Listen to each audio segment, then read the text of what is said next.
Hej, jag heter Edvin Ryding och jag spelar prins Wilhelm i Young Royals. Hej, jag heter Roja Shekersöz och jag är konceptuell regissör för serien. Hej, jag heter Lisa Ambjörn och jag är huvudförfattare. Och nu så ska vi ta och djupdyka lite i Young Royals.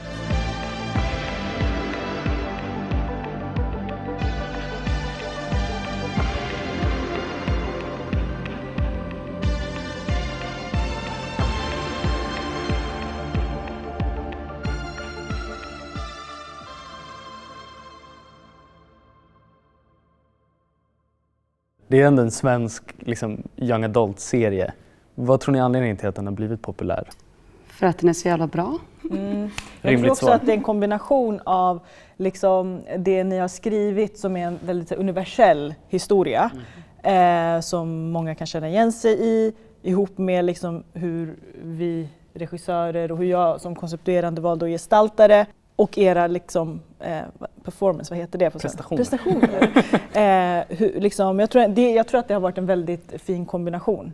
Ja, och jag tror att det också är typ det svenska vemodet som typ finns i ganska mycket av vår kultur.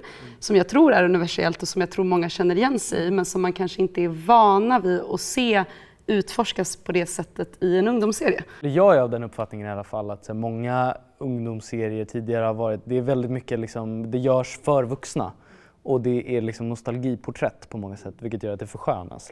Men jag tycker inte att vi har förskönat någonting. Alltså när man berättar om en sån, det är ganska stora det är så här, monarki och det är skola, det är ganska stora känslor och titlar vi jobbar med. Men jag tror det är jättetacksamt att vi har en så här klassisk, alltså det är underskattat, en sån här struktur som är det är så här förbjuden kärlek, det är klass, det är lögner och det är de här klassiska tematiken som man har berättat om i årtionden. Ja. Och sen som du säger, gör vi det på ett ganska unikt sätt. Det är intressant att den är på svenska och den handlar om ett svenskt kungahus men att det ändå är, jag tror att, som du sa också, att det är en universell berättelse, det är en universell tematik som vi alla går igenom. För jag vet att vi diskuterade mycket också innan när vi höll på, innan vi började filma hur vi skulle göra det. Och att vi gavs tillåtelse att tänka extra varv. Kan vi tillföra någonting nytt till den här genren, alltså young adult-genren? För man är ju så van att se de här historierna berättas på ett visst sätt. Och jag tror också det har att göra med att vi faktiskt är yngre. Som har varit med och skapat den här serien. Just det där du säger, att vår blick är kanske lite närmre och lite mer kanske relevant. En grej är faktiskt hur vi har castat. För att det är någonting som många kommenterar på ju, att vi har castat riktiga ungdomar faktiskt. Och att vi har castat, att vi har en sån mångfald i vår cast. Det tror jag faktiskt också spelar stor roll. Att folk är ju så här, men gud, de har riktiga tonåringar som spelar tonåringar. Det tror jag. Jag har hört många som har sagt att anledningen att de typ klickade play var att de såg bara naturlig hud. Och att om det där är det en sån liten grej som gör att man ens känner att det här kan vara någonting som sticker ut. Och vad för andra saker då, tror ni som är sticker ut från andra ungdomsserier? Omar Rudbergs stämband. Faktiskt. En väldigt stor portion. Men jag tror att, som vi pratade innan lite, alltså castingen tror jag är någonting unikt. En grej som jag föll för ganska tidigt, vi problematiserar aldrig sexualitet eller vi problematiserar aldrig det som sticker utanför normen på det sättet, utan vi problematiserar snarare det normativa. Och det tror jag är speciellt för den här serien. Wilhelms problem är inte att han är kär i en annan kille, utan hans problem är att han är kronprins. Gör heller aldrig riktigt en grej av att vi har en diverse cast heller. Vilket jag tycker är bra. Och det är väldigt vågat och unikt. Det är också hur vi speglar heteronormativitet i serien. Alltså till exempel med i säsong 1 så är det ju August och Felice. Och man ser deras typ sex och närhet och intimitet i relation till Simon och Ville, så är det ju faktiskt också det heteronormativa vi speglar och de gränser som det faktiskt sätter på människor. Ja. När man liksom har en förutfattad mening om hur någonting ska vara eller hur någonting ska genomföras. Att så här, de här sakerna behöver man göra för att det ska vara sex och det går till på det här sättet och man har de här rollerna. Så tror jag också att folk dras till det för att det är det som är det konstiga i Young Royals. Inte Simon och Willes kärlek som är väldigt organisk och liksom de söker sig fram till den tillsammans. Och som du säger, det är aldrig en fråga om att varken Wille eller Simon eller håller på att söka i sin sexualitet, utan de söker sig mot varandra. Ja. Och det är problemen det är det andra samhället, det är alla andra som reagerar på det. Exakt. Det är inte dem. Och det måste jag också säga att så här, nu kring säsong 2, för då har ju Wille en liten moment med Felice där de blir intima. Och där kommer jag ihåg att jag pratade med vår intimitetskoordinator och jag pratade med Nikita. Det finns någonting liksom, som alltid har funnits där i Simon och Willes intimitet. Den ser inte så självklar, alltså den är väldigt sökande och den är väldigt liksom rå på det sättet.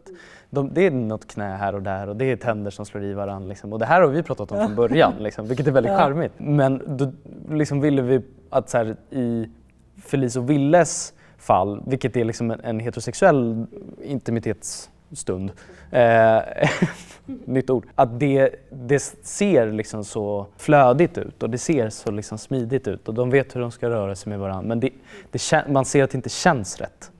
Jag tror också fotot som i första säsongen, Mareks foto och Mattis musik, tror jag, eller vet jag, är väldigt unikt för en ungdomsserie. Båda de här grejerna tar karaktärerna på allvar och gestaltningen på allvar. Det tror jag jag tror att det är en väldigt stor del av seriens identitet. Det gäller att göra aktiva val, för att när man bara låter saker ske så sker de som de alltid har skett. Det kommer förslag som alltid brukar komma. Om man inte hela tiden ifrågasätter och liksom tänker så här, men vänta, varför gör vi så här? Eller varför vill jag ha den här låten? Det är för att jag alltid är van att höra sån här musik vid sån här scen. Okej, men kan man lägga en punklåt här istället för en poplåt? Liksom? Och det tror jag faktiskt är annorlunda från väldigt många ungdomsserier som jag själv kollar på. Att vi liksom vi bygger vår egen värld i det och då blir den också unik och egen. Exakt. Exakt. Och det handlar ju om medvetna val, som du säger. Så det är det enda vi gör. Ja, verkligen. Bra jobbat. Vad skulle ni säga är den största skillnaden mellan säsong 1 och säsong 2? Alltså det som kommer upp i mitt huvud är så här juice. Det är liksom, what kind of juice? Det är orange juice. Mycket mer apelsinjuice. Mycket juicigare. Ja. Det är mycket mer dramatik. Det är som att vi har så här höjt upp allting. Det var som att vi så här, om vi aldrig får göra mer så ska vi kräma ut allting. Liksom. Vad säger du? Ja, och det är väldigt tacksamt med en säsong 2 för man har ju redan satt upp alla karaktärer, man har satt igång allas resor. Så i säsong 2, speciellt när man skriver den, så är det ju liksom allting är redan på plats. Det är bara att låta det blomma ut. Och våga vara, liksom, när jag säger såpig så menar jag det som någonting väldigt positivt. Alltså att det handlar bara om karaktärerna och deras relationer. Och i säsong 2 skulle jag säga att största skillnaden är väl att det finns väldigt mycket hemligheter i säsong 2. Och att vi liksom på olika nivåer utforskar att hålla en hemlighet, vad det gör med en. Både i det lilla, mellan 2 kompisar eller mellan någon man är kär i, till liksom det här stora liksom kungafamiljen i vår serie, som vad det gör med en att behöva hålla saker hemliga för världen utanför för att kunna ha ett liksom privatliv. Och vad det i sin tur får för konsekvenser. Men ja, det är väldigt juicy. Och vi fördjupar oss i fler karaktärer. Ja. Det är fler som får plats liksom, i säsong 2. Ja, för det märkte man ju verkligen i säsong 1 var ju liksom intresset också för de liksom mindre karaktärerna var ju enormt. Och då var en insikt som vi hade liksom i manusrummet var att vi vill se mer av de här karaktärerna, men vi måste göra det genom vår maincast. Genom vår 5, hitta sätt att få in dem i berättandet. Och det har vi verkligen tagit in och har varit fantastiskt för att vi har ju, alltså hela casten är ju otrolig. Jag tycker också att det är en annan dramaturgi i den här säsongen och det blir det när man ska fördjupa fler karaktärer. Och då blir den liksom såpig på ett bra sätt, men det är också liksom varje karaktärs dramaturgi förändras jättemycket. Det är det som är så häftigt för att det blomstrar verkligen ut. Jag satt ju jättelänge och försökte förstå Wilhelm den här säsongen. Vi hade ju ett samtal där jag satt och var så här, fattar inte vad fan gör sig. Fattar ingenting liksom. Men det handlar inte om att jag ska liksom försvara Wilhelms aktioner, utan liksom, jag måste bara liksom förstå vart han kommer ifrån. Och det bygger på hemligheter. Ja. Och skam på ett eller annat sätt. Liksom. Men också desperation. Liksom. Och då, det är ju intressant vad det gör med en människa. Det har ju blivit som att det finns en liksom, Wilhelm framför kameran och det är du. Men det är också som att det är en röst inne i mitt huvud nu som bara gör saker. Och jag sitter där och bara, men Wilhelm, varför? Nej, varför gör du det där? Du ska ju... Och sen bara, fan, nej han måste göra det. Oh shit, det här kommer påverka honom jättemycket. Och det har blivit, alltså det är det som är så mäktigt med kreativiteten. Att den liksom genomsyrar allting och har blivit till sitt eget universum. Så ibland så känner jag att det inte ens är jag som skriver, utan det är liksom någon sorts liksom allvetande utanför som bara, nej tyvärr kommer det här behöva ske, och man bara, okej. Men det är ju inte så här, jag kom på en grej nu som vi pratade om, för att säsong 1 är ju Wilhelm väldigt liksom extrovert på ett annat sätt. Liksom. Vi öppnar med att han liksom nitar någon på en nattklubb. Liksom. Men han har också så här, sina små grejer som så här, bita på naglarna, knugga bröstet, liksom, det är så ångestgrejer. Och vi pratade ju om inför att så här, bara, vad händer om man liksom vänder allt det här inåt? Den här säsongen, det är en liten fun fact då, att han biter väldigt mycket på insidan av läppen. Ja, gud, jag har suttit och gjort det hela. Jag med. Det har ju fastnat nu, tyvärr. Dålig vana. Men det är sån intressant så här, symbolik. Ja, och alltså bara också att han börjar gå hos psykolog. Ja. Om, alltså det vänds ju in på alla nivåer, det är det här jag menar. Alltså liksom, alla karaktärerna gör det. Nu har ju hela fanbasen en massa teorier och de är i olika läger. Och de har liksom skrivit novell, de har skickat förslag på avsnitt. Så att vi har ju lite annat utgångsläge för säsong 2. Så alla kommer ju liksom ha redan massa känslor inför säsongen. Och bli besvikna, glada, arga, hata oss. Vi kommer säkert få massa hot och massa kärlek. Folk kommer flyga till Stockholm för att hitta er. Ja. Och Tommy, som är en ny medlem i casten. Fina Tommy. Ja, men vad känner ni inför? Hela grejen med den här säsongen tror jag att det kommer vara en vattendelare. För att som du säger så har ju många en redan liksom fast etablerad bild av att så här, de här karaktärerna tycker vi om, de här tycker vi är osköna. Liksom. Och det märkte man ju direkt vilken sida folk tog. Liksom. Det som också är skillnaden nu är att vi kanske vänder upp och ner på det där lite grann. För att Ville, som jag sa, jag har jättesvårt att förstå honom liksom, och kunde inte alls sympatisera med honom. Liksom. Och det tror jag att många inte kommer kunna göra. Och samma med Simon säkert. Medan man för typ drottningen och August känner så här, ja vi förstår er. Drottningen liksom man förstår henne mer den här säsongen tycker jag, för att så här, hon har dels sitt jobb och hon har dels sin roll som mamma. Liksom. Och det återkommer flera gånger. Liksom. Wilhelm säger till henne så här, kan inte du snälla bara vara min mamma nu? Liksom. Och apropå då Tommy liksom, som kommer in som ny, det blir också väldigt intressant för att trots att han liksom kommer in den här säsongen så har ju folk redan en uppfattning om vem han kan vara eller vad det kan innebära. Utan att de ens liksom har sett en enda scen med honom. Så det tror jag också kommer vara vattendelare. Vissa kommer tycka att han är liksom snällast av alla. Vissa kommer tycka att han är manipulativ. Tror jag. Jag tror verkligen man måste titta på hela säsongen. För att om man blir besviken så ska man inte sluta titta. Nej. För att, det är en hel berättelse. Alltså, jag tror att mycket av liksom, säsong 2, det som jag är så stolt och så glad över att vi har gjort, är att vi har varit modiga. Lika modiga som vi var i säsong 1 och testa och hitta den här världen tillsammans. Så i säsong 2 att inte göra det för lätt för tittarna. För människor är inte lätta. Människor är komplexa. Alla människor gör rätt och fel under sitt liv. Och vi lever i en tid nu där vi gärna vill bestämma vilka som är goda och vilka som är onda. Och jag är ju av uppfattningen att man varken kan vara en god eller en ond människa, men man kan göra goda eller onda handlingar. Och alla rättfärdigar sitt eget beteende på något sätt. Det finns väldigt få människor som är så här, jag är ond och jag ska begå ont. Ja. Nej, man tänker, jag har en idé om varför det ska vara så här och så här. Och så gör jag det. Och jag tror att tittarna, som du säger, de kommer gå igenom allt som karaktärerna gör. Och de kommer ändra sig under säsongen. Ja, de kommer ändra sig och vi ger dem allt. Men det är också för att vi litar på vår publik. Och det tycker jag är så himla fint att kunna göra. Att inte vara så här, men det är ungdomar så då ska vi berätta för dem att när någon har varit taskig mot den, då står man upp mot dem och så går det dåligt för dem. För så är det inte i verkligheten. Men till exempel när vi introducerar Marcus som karaktär spelad av fina Tommy, Vi hade ju jättemycket diskussioner om vilken typ av karaktär Marcus skulle vara och vilken typ av kille som skulle kunna fånga Simons liksom, uppmärksamhet. Också för att ge Simon ett alternativ till att utforska sig själv, till att kunna hitta kärlek som inte har alla de här andra förbehållen som det innebär att dejta någon ur kungafamiljen från en annan klass. Men det var också en viktig grej med Marcus var ju det här, när någon annan har lite starkare känslor för en så hamnar man ju lätt i en position där man kan utnyttja dem. Och det är en intressant dynamik. Där det också är så här, det var så här, vi satt och snackade om sådana stories när man har varit kär i personer eller någon har varit kär i en själv. Och att när man liksom blir övertygad av någon om att så här, jo men du och jag är ju bra. Ja, vi ska ju hänga ihop. Vi ska ju ha varandra liksom. Och att det finns ett liksom litet maktspel i det. Som också, jag tror att alla karaktärer under säsongen faktiskt någon gång nu utövar lite makt. Och inte bara är offer. Nej. Utan de gör faktiskt aktiva handlingar. Jag tänker en annan grej som folk kommer reagera på är såklart Sara och August.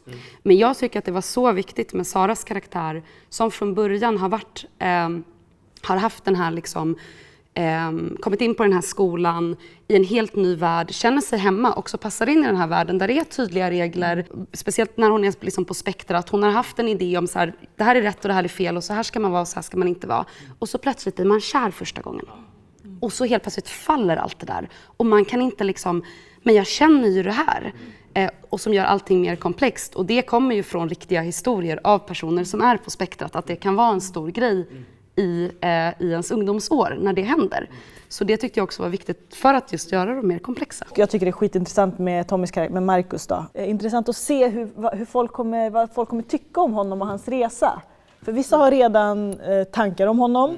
Så kommer de få nya tankar i start och sen i mitten, slutet. Så han förändras ju också. Ja. Och beroende på vem man är så kommer man ju tycka olika om hur rätt och fel han har. Det finns ju många vändpunkter i hans linje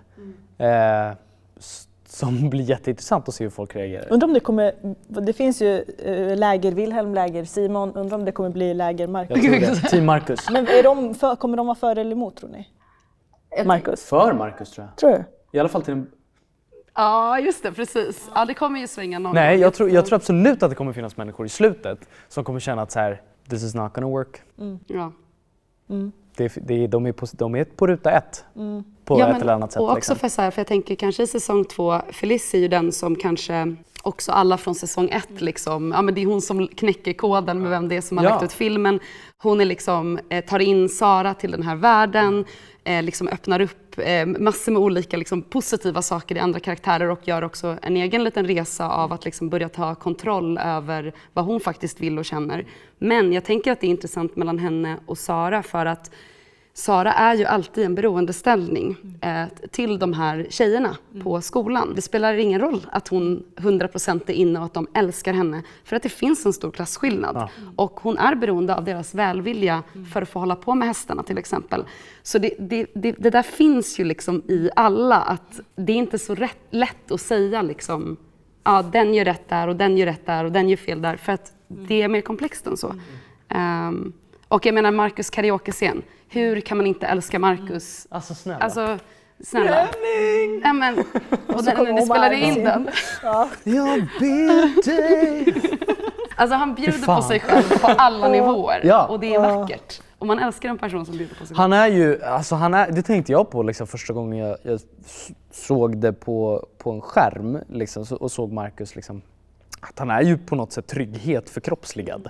Liksom, i sättet han liksom för sig, han klär sig, han pratar och han liksom jobbar i stallet. Och liksom, han är stabilitet på något sätt. Whereas Ville är motsatsen. Ville kaos. Helt liksom... Och också den karaoke-scenen när Simon ser det där i honom. Det var ju också... Den skrev jag ju för att jag tänkte det här är det som Simon önskar att han skulle kunna göra med Ville. Men det är omöjligt, för om han stod på ett litet hak med Ville så skulle det väcka en helt typ av andra reaktioner. Medan han och Marcus kan ändå vara lite skyddade i att de är vanliga människor som ingen är mer intresserade av än att de går upp på en scen och har lite kul. Och att det är en frihet i det. Som ville i den här säsongen kämpa med att inte liksom hitta. Edvin Ryding, Ja. hur har Young Royals förändrat dig och din tillvaro? Eller har den förändrat Ja, någonting? det har den. Den har den absolut. Alltså jag kan liksom inte sticka det under stolen, för det har den. Det har ju alltså rent symboliskt inneburit många olika saker. Fler följer på Instagram och liksom uppmärksamhet och liksom, men också, det är ju jobb. Jag trivs inte så mycket med tanken på att jag hela tiden liksom känner att det blir en del av min identitet. Och det handlar liksom inte om Young Royals i sig, utan det handlar om liksom förväntningar snarare. Det var också en grej som jag kände var jobbigt liksom inför säsong 2. Att jag visste att vi hade förväntningar på oss. Det hade vi liksom inte från publiken. Liksom. Det hade vi inte under säsong 1.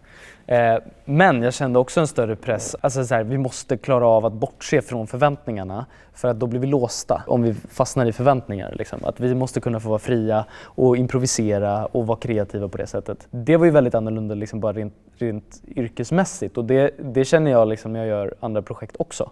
Att jag har förväntningar på mig. På grund av det här? Eller? Ja. Ganska tätt in på att jag började casta för Young Royals så reflekterade jag jättemycket över liksom så här, vad handlar liksom det här jag håller på med om? Alltså vad handlar mitt konstnärskap om? Och för mig handlar det så mycket om att så här, beröra människor. Young Royals har liksom visat det för mig. Att det går. Om man jobbar hårt och är modig liksom. Vad fint. Men, och det är jag väldigt, väldigt tacksam över. Och det ger mig trygghet liksom, å andra sidan. Så det har ju ruckat på någon slags balans inom mig. Liksom. Både på gott och ont, skulle jag säga. Ja, men jag håller med om att det är den här rucka på balansen på något sätt i en. För jag menar, jag tror varken du eller jag, Rojda, kunde förutse att man någonsin så skulle bli typ stoppad på gatan som regissör eller manusförfattare, eller alltså den typen av uppmärksamhet. Att vi har massor med följare på Insta är weird liksom. Jag har ju vetat teoretiskt att det går att förändra eller att påverka, men just att uppleva att något man har varit med och skapat har påverkat så många människor och faktiskt förändrat vissa människors liv. Det låter lite så här, men det är sanning, det är fakta. Yeah. Och förutom det, alltså ni skådespelare är ju liksom ansiktet utåt, så det är ofta ni liksom som syns, och i det här fallet har ju vi också fått ganska mycket kontakt med med tittarna, vilket är ovanligt tror jag. Alltså den liksom, så mycket som vi har fått. Och det har varit speciellt för att liksom inte ta ansvar. Man vill ju liksom svara alla, man vill ta hand om folk, man vill diskutera, men det finns också någonting i mig som har jättestort motstånd mot det, för att jag vill att verket ska liksom tala för sig självt och att det liksom ska få... Ja, jag är liksom lite, jag har liksom en skräckblandad förtjusning just av att vara så tillgänglig för tittarna. Verkligen, alltså för att jag relaterar jättemycket när du säger sådär.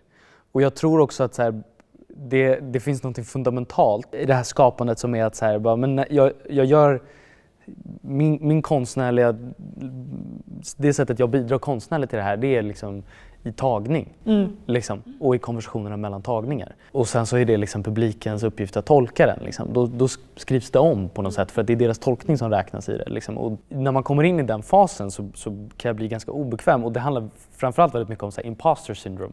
Att jag känner att så här, nu kommer de komma på mig här, att jag kan ingenting om film eller serier, liksom. Jag kan ingenting om den här berättelsen. Liksom. För att så här, på ett sätt kan jag ju inte det, för det är deras tolkning som räknas. Jag känner sådär varannan dag. Ja. Men jag tror att en viktig grej som jag tror att vi egentligen alla känner och bär, det är ju så här, vi är lojala mot historien. Ja. Vi är lojala mot berättelsen Young Royals. Och det går då inte, alltså folk skriver ju 1000 tips till mig, eller så här borde det vara, eller så här, vi vet att andra tror att du kommer ge oss en kärlekstriangel, men vi vet att du är bättre än så, att du inte är så korkad, och försöker liksom manipulera en till att göra någonting. Och då är jag alltid så här, det spelar ingen roll. Nej. För jag är bara lojal mot en enda sak, och det är berättelsen. Och varenda tolkning av berättelsen, både liksom den som har visats och den som är på gång eller vad det nu är ju rättfärdigad på något sätt. Alltså man får tycka att det är töntigt med kärlekstriangel och man får tycka att det är liksom exakt vad som behövs och man får tycka att det är liksom problematiskt. Så man får tycka allt det liksom. Och det är det som är det vackra. Ja. Man får det. Ja. Det är helt okej. Exakt. Tack så mycket för att du var med och lyssnade på oss. Hoppas du gillar säsong 2. Den streamar nu på Netflix.